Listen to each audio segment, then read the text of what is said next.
오늘도 엘리 선생님이랑 경시 준비해? 응, 오늘도 함께야.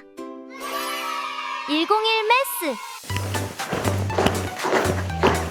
친구들 안녕. 오늘도 즐겁고 신나는 경시대화에 온 걸 환영합니다. 자, 지난주에도 우리 선생님 영상으로 함께 만났죠. 선생님이 이번 주에도 친구들 만나니까 너무너무 반가운 것 같아요. 우리 이번 시간도 즐겁고 신나고 즐겁고 어깨 쓰니 절로 나오는 수학 시간 한번 해보도록 할게요. 자, 실전 모의고사 2회 시작하도록 하겠습니다. 자, 친구들은 책을 펴고요. 선생님이 실전 모의고사 2회 같은 경우는 먼저 미리 말을 해야 할 게 23번과 24번은 선생님이 자료가 깜빡하고 빠져 있어요. 그래서 그거는 다음번 영상에 올려줄 테니까 오늘은 23, 24번은 제외하고 강의 시작하도록 할게요. 자, 문제 17번. 자, 문제 우리 친구들 꼼꼼하게 하나씩 읽어볼게요. 다음과 같이 두 수가 있어요. 짝이 막 이렇게 있네. 네 개나 두 수를 모았을 때라고 돼 있어요. 우리 지난 시간에도 모으기 많이 봤죠. 많이 봤어요. 문제에서 모으기는 두 수를 더한다라는 거예요. 그랬을 때 그 모은 수가 가장 작은 것에 동그라미 쳐볼까요? 자, 작은 것은 얘를 고르는 게 아니고요. 얼마입니까? 라고 문제를 차근차근 읽어야 하는 거예요. 자, 그러면 첫 번째 우리 옆에다가 5와 3을 모은 답을 쓸까요? 8. 1과 8은 1 더하기 8. 9가 되겠죠. 2와 4는 2 더하기 4, 6이에요. 자, 6과 1을 더하면 6 더하기 1, 7이라고 할 수 있겠죠. 그러면 우리가 이 모은 수 중에서 가장 작은 수는 뭘까요? 그렇죠. 6. 답은 6이라고 찾을 수 있겠죠. 우리 소바 친구들한테는 크게 어렵지 않은 문제 같지만 정답을 놓치지 않고 꼼꼼하게 쓸 수 있도록 예를 들어서 큰 거를 고른다든지 아니면 작은 걸 고르겠는데 2, 4를 쓴다든지 이러면 안 되겠죠? 문제 마지막까지 꼼꼼하게 눈을 크게 뜨고 읽어볼게요. 자, 그 다음 문제 18번 볼게요. 숫자 카드를 중요한 문장에 선생님이 뭐라고 했어? 밑줄 동그라미 가장 작은 수부터 차례로 늘어놓았어요. 숫자 카드가 뒤죽박죽 돼 있어. 그치? 숫자 카드가 뒤죽박죽. 그러면 작은 수부터 나는 늘어놔야 되겠죠. 그럼 친구들도 연필을 딱 쥐고 가장 작은 수부터 앞에서부터 차례로 한번 써보도록 할게요. 8, 5, 4, 0, 9, 1이 있어요. 가장 작은 숫자는 맞아요. 0이에요. 0 썼으니까 나 지워야지. 그 다음 0 다음에 작은 숫자는 맞아요. 1 썼으니까 지워야지. 그런 다음 헷갈리니까 여기다 심표를 찍어줄까요? 그 다음 0, 1까지 했고요. 그 다음 작은 숫자 맞아요. 4 썼고요. 그 다음 5 침착하게. 그 다음 8과 9가 남았어요. 그러면 8을 먼저 쓰고요. 마지막으로 9를 쓸게요. 그랬을 때 이렇게 작은 수부터 선생님이 차례대로 늘어놓았죠. 그때 둘째 번에 오는 수. 자, 둘째 번이라는 건 순서수를 얘기하는 거죠. 첫 번째, 두 번째, 1이구나. 네 번째래. 그러면 세 번째, 네 번째, 네 번째도 찾았어요. 그럼 우리는 1과 5 카드였어요. 근데 그 수의 합이 얼마입니까? 라고 돼 있어요. 1 더하기 5를 물어보는구나. 그래서 우리가 찾는 답은 바로 6. 자, 답은 6이었어요. 어때요? 이것도 마찬가지로 잘 쓰기만 하면 되겠죠. 친구들이 머릿속으로 하나, 둘 이렇게 하면 실수가 나올 수 있는 문제다 보니까 너무 속상한 문제 이런 거 너무 쉬운데 틀리면 아깝잖아요. 그래서 팔이 아파도 노트나 빈칸에 써서 첫 번째, 두 번째 순서수 차근차근 세서 우리 6 찾을 수 있도록 할게요. 자, 그 다음 문제 19번. 이 문제는 조금 별표 조금 별표. 네. 문장도 여러 개고요. 여러 번 풀어야 될 수도 있어요. 선생님이 우리 지난 시간에 얘기했던 거 기억나요? 이렇게 순서를 정할 때는 한 번에 답이 나오지 않아도 절대 틀린 게 아니니까 여러 번 해보는 거, 그게 중요하다고. 포기하지 않고, 우리 포기하지 않고 도전하는 정신, 그게 더 중요하다는 거 잊지 마시고요. 한번 같이 살펴볼게요. 자, 6명의 학생, 6명이 있대. 6명이 이렇게 한 줄로 서 있습니다. 그럼 한 줄로 1명, 2명, 3명, 4명, 4명, 5명, 6명 뭐 이렇게 서 있대요. 근데 유승이 앞에 서 있는 사람은 모두 몇 명이에요? 라고 물어봤거든요. 자, 그럼 첫 번째 문장부터 한번 가볼게요. 첫 번째 조건. 예슬이 앞에는 한 명이 서 있습니다. 선생님이 앞뒤 꼭 구분하라고 했죠. 선생님은 여기를 앞이라고 한번 놔볼게요. 오, 예슬이 앞엔 한 명밖에 없대요. 그럼 예슬이는 몇 번째일까? 맞아. 예슬이는 첫 번째 알고 두 번째 우리 예슬이 이렇게 써줄 수 있겠죠. 오, 얘는 이제 끝났어. 그 다음 가영이와 석기 사이에는 한 명이 서 있었대. 근데 우리 이거 어떻게 해야 될지 모르겠죠? 어떻게 해야 될지 모르는 건 나중에 생각을 한번 해볼게요. 그 다음에 세 번째 문장으로 갈게요.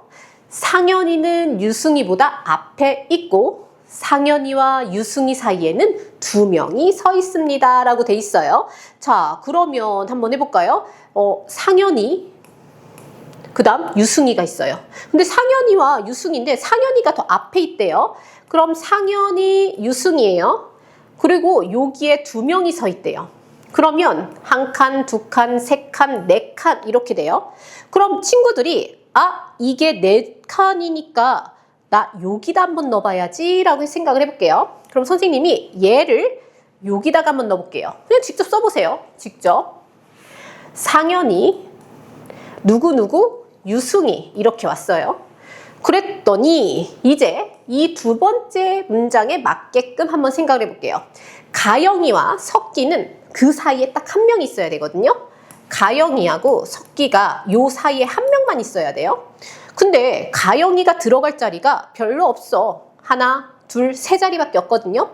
가영이가 여기 있으면 석기가 여기 있을 수가 없죠. 왜? 상현이가 서 있으니까. 가영이가 여기 있어. 그러면 한 칸 띄고 석기인데 유승이가 있죠. 그러면 이 상현이하고 유승이가 여기에는 서 있는 걸까요? 말이 안 되는 무슨 이상한 그림이 나오죠. 그래서 상현이는 예슬이 뒤가 아니구나 라고 알 수 있어요. 그럼 이런 경우에는 지우세요. 다시 지울게요. 처음부터 첫 번째, 두 번째, 세 번째, 네 번째, 네 번째, 다섯 번째, 여섯 번째라고 했고요. 우리 아까 예슬이가 두 번째라고 찾았어요. 자, 예슬이가 두 번째로 찾았으면 한 칸, 두 칸, 세 칸, 네 칸의 상현이 여기가 아니었으니까 상현이가 들어갈 수 있는 데는 예슬이 아니고요. 맨 위밖에 없어요. 상현이 하나, 둘, 그렇지. 유승이에요. 여기까지 생각할 수 있겠어요? 그러면 가영이하고 석기의 자리를 찾을 수 있을 것 같긴 해요. 가영이하고 석기의 자리는 여기가 되겠죠. 여기. 물론 누가 가영이고 누가 석기인지는 몰라요. 바뀔 수도 있지만 아무튼 이 자리가 가영이하고 석기의 자리, 그 사이에 유승이 한 명이 들어가 있고요. 그 다음에 마지막 지혜는 맨 앞이 아니에요. 맞아요. 지혜가 맨 뒤에 있다라는 거 이렇게 찾을 수 있겠죠. 그래서 유승이 앞에 서 있는 사람이라고 했어요. 유승이 친구 앞에는 몇 명인지 한번 세볼까요? 한 명, 두 명, 세 명. 맞아요. 답은 몇 명이에요? 3명이에요. 어때요? 그렇게 어렵지 않죠? 잘 찾았어요. 자, 19번 문제는 좀 어려워. 어렵기 때문에 몇 번 연습을 하고 틀려도 이거 틀렸어 어려워 이렇게 생각하지 말고 위치를 바꾸면서 여러 번 생각해 보는 습관이 중요하거든요. 우리 도안수마 친구들은 충분히 잘할 수 있을 거라고 생각을 해요. 자, 열심히 연습해서 우리 다음번 이런 문제에서는 맞출 수 있도록 한번 노력해 볼게요. 자, 다음번 21번. 자, 21번. 네모 안에 공통이라는 게 이 네모 안에 공통이래요. 공통이라는 건 같게 들어가는 거예요. 똑같은 수가 들어가는 거예요. 그 수가 모두 몇 개입니까? 라고 돼 있어요. 그럼 친구들이 이 문장을 읽고 꼭 알아야 되는 단어가 하나 있어요. 뭐냐면 네모는 3과 8 사이의 수입니다. 이 사이예요. 이 사이의 수라는 건 3과 8은 포함되지 않아요. 3과 8은 아니고요. 요 사이, 즉 4와 5와 6, 7, 3, 8을 제외한 3, 8은 아니에요. 그 안에 들어가 있는 수를 우리는 사이라고 얘기를 해요. 근데 이 사이의 뜻을 잘 어려워하는 친구들, 잘 몰랐던 친구들은 3, 8도 생각할 수 있거든요. 사이라는 건 3, 8 아니라는 거 꼭 기억해 주시고요. 우리 두 번째, 이 네모는 4보다 큰 수래요. 그럼 이 사이, 여기 보이죠? 이 사이 수에서 4보다 큰 수, 동그라미 쳐볼까요? 5, 6, 7. 그렇죠. 몇 개가 돼요? 맞아요. 3개. 잘했어요. 자, 사이만 알면 크게 어렵지 않은 문제, 그리고 꼭 써야 된다는 거 우리 지난번 영상에서부터 선생님이 되게 강조하는 거예요. 꼭 쓰세요. 자, 잘하고 있어요, 친구들. 자, 22번 봅니다. 자, 같은 모양은 같은 수를 나타냅니다. 이거 우리 지난 시간에서부터 했었죠. 아, 선생님 이제 알겠어요. 가르기 모으기예요. 맞아요. 가르기 모으기 문제거든요. 자, 그러면 우리는 왼쪽 그림부터 보는 게 더 빠르겠죠. 왜냐면 뭔지 모르겠어요, 여기는. 근데 왼쪽은 7을 동그라미와 1로 갈랐어요. 동그라미는 선생님 6이에요. 왜냐하면 6과 1을 합하면 7이 되니까요. 아우, 똘똘해요. 자, 그럼 다음 6을 2와 별로 갈랐죠. 그러면 2하고의 짝꿍수는 4가 된다라는 거 우리 친구들 너무 쉽게 알 수 있겠죠. 그러면 별을 따라가 볼게요. 자, 별의 4를 한번 따라가서 쓰고요. 4와 3을 모았더니 이 다이아몬드 모양인가요? 합할 거예요. 모으는 건 더하면 되겠죠. 그럼 4 더하기 3은 7. 이 7과 2를 모았더니 답은 9라고 쉽게 찾을 수 있을 거예요. 어때요? 그렇게 어렵지 않은 문제니까 친구들이 꼼꼼하게만 푼다면 틀리지 않을 문제 같아요. 자, 23, 24는요. 아까 말했듯이 선생님이 영상 처음에 말했듯이 다음번 영상에 따로 올려줄 테니까 오늘은 23, 24를 제외한 25번까지만 보고 한번 마무리하도록 할게요. 자, 친구들 벌써 마지막 문제예요. 지난 시간보다 우리 친구들이 더 쑥쑥 성장해서 아주 똘똘이 마을의 친구들이 된 것 같아요. 자, 25번 선생님하고 같이 한번 해보는데 이 문제는 참 좋은 문제예요. 아주 좋은 문제. 어려워서라기보다는 나중에 친구들이 이걸 알면 많이 좋을 것 같아. 많이. 나중에 중학생 됐을 때, 고등학생 됐을 때 너무너무 뭐라고 해야 돼? 좋은 문제, 도움이 되는 문제. 그러니까 조금 난이도가 있어도 한번 알아볼 수 있는 문제다 보니까 어려워도 선생님 영상 반복해서 듣고요. 꼭 내 것으로 만들기. 자, 문제 들어가도록 할게요. 오른쪽 3개의 칸에 보기와 같은 방법으로 모양을 놓으려고 합니다. 어떤 친구가 있는데 이 3개의 칸에 선생님은 이걸 그리기가 힘드니까요. 상자 모양, 기둥 모양, 동그라미, 공 모양 중 한 가지 모양을 놓을 거래요. 모양을 놓지 않는 칸은 없대요. 비우면 안 된다라는 거예요. 비우면 안 되고 중요한 게 이거예요. 이웃하는 칸에는 서로 다른 모양을 놓습니다. 만약에 선생님이 여기다 상자 모양을 놨으면 옆에는 상자 모양을 놓을 수 없다라는 거죠. 왜? 이웃하는 칸에는 다른 모양을 놔서 구분이 되게 만들다는 거예요. 자, 이런 문제를 할 때는요, 꼭 써야 돼요. 꼭 쓰는데 뭔가 기준을 세워서 풀어볼게요. 서로 우리가 이 세 네모 칸에 상자 모양과 기둥 모양과 공 모양을 모두 사용할 때 이런 경우가 있겠죠. 그러면 한번 생각을 한번 해볼게요. 파란색으로 한번 해볼까요? 자, 순서는 1, 2, 3이에요. 그럼 이거를 뒤죽박죽 생각하지 말고 친구들은 맨 앞에 상자가 왔을 때 두 번째는 기둥 모양이 올 수 있고요. 공 모양이 올 수 있죠. 근데 이 맨 앞에 보이죠? 이 맨 앞에 상자가 왔을 때 기둥 모양만 올 수 있는 게 아니죠. 공도 올 수 있고 그 다음이 기둥 모양일 수 있겠죠.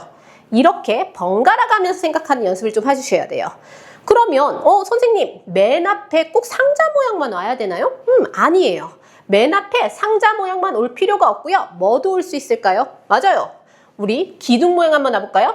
기둥 모양이 왔어요. 그러면 두 번째는 선생님이 상자를 놓고요. 맨 마지막에 공 모양을 놨어요. 선생님, 저는 맨 앞에 기둥 모양을 놨을 때 공 모양을 놓고 싶어요. 그렇죠. 두 번째 공을 놓을 수 있고 세 번째는 상자를 모을 수 있겠죠. 두 가지씩 나온다는 거 보여야 돼요. 자, 그러면 선생님, 꼭 맨 앞에 상자, 기둥, 선생님 공 모양도 있잖아요. 맞아요. 공 모양을 놔볼게요. 첫 번째 공이면 두 번째는 상자, 마지막에 기둥을 놓을 수도 있고요. 아니면 첫 번째 공, 기둥, 마지막으로 상자 모양을 놓을 수 있어요. 그래서 이렇게 세 가지 모양을 모두 사용했을 때는 하나, 둘, 셋, 넷, 다섯, 여섯. 6가지 경우가 나와요. 여기까지 이해됐어요, 친구들? 그런데 두 번째를 한번 생각을 해볼게요. 두 번째, 뭐냐면 그냥 이웃하는 칸에는 서로 다른 모양만 놓으면 돼요. 즉, 선생님, 제가 첫 번째 상자를 놨거든요. 근데 두 번째는 공을 놨어요. 근데 세 번째 꼭 기둥 모양을 놔야 될까요? 상자도 되잖아요. 맞아요. 상자도 돼요. 이렇게 두 가지 모양만 사용하는 경우도 있어요. 그럼 우리 이거 한번 생각해 볼게요. 그러면 맨 앞에 상자를 놨을 때 공이 아닌, 그렇죠, 기둥 모양, 그 다음 똑같은 상자 모양도 올 수 있겠죠. 그러면 이제 맨 앞이 기준이니까 상자 모양 대신에 공을 한번 놔볼까요? 공 다음에 기둥, 다시 똑같은 공, 구분되죠? 공 다음에 상자, 다시 똑같은 공, 이렇게 놓을 수 있겠죠. 그럼 맨 앞이 중요하다는 거 우리 친구들 알 수 있겠어요, 지금? 그러면 맨 앞에 상자 모양, 공 모양 왔어요? 이제 뭐 와야 돼요? 그렇죠. 기둥 모양 와야 돼요. 기둥 다음에 공이 오면 똑같이 다시 기둥, 구분되죠? 자, 기둥 다음에 뭐가 올 수 있어요? 상자도 올 수 있고 다시 기둥. 어때요? 세볼까요? 하나, 둘, 셋, 넷, 다섯, 여섯. 이 경우도 6가지가 됐어요. 그러면 세 가지 모양 모두 사용했을 때와 두 가지 모양을 사용했을 때요. 근데 한 가지 모양은 안 되겠죠. 왜? 구분이 안 되잖아. 네모 안 되죠? 그러면 우리는 6가지와 이 6가지를 더해서 6 더하기 6, 답은 12가지라고 구할 수 있겠죠. 자, 25번 문제 조금 어려운 문제인데 친구들 어때요? 선생님이 풀어주는 방법을 이해할 수 있겠어요? 자, 영상 강의 충분히 보고요. 꼼꼼하게 기준, 선생님이 맨 앞에 부분 있죠. 이 첫 번째 놓이는 도형을 기준으로 뭔가 규칙적으로 나열했다는 거 알 수 있겠어요? 연습 따라 한번 해보시고요. 어려움은 언제든지 질문해주세요. 자, 이번 시간 KMA 실전 모의고사 2회 우리 친구들 너무너무 수고했고요. 늘 선생님이 응원할게요. 다음 시간에 만나요. 안녕. 오늘도 열심히 한 친구들 너무 멋있어요. 다음 시간에 봐요.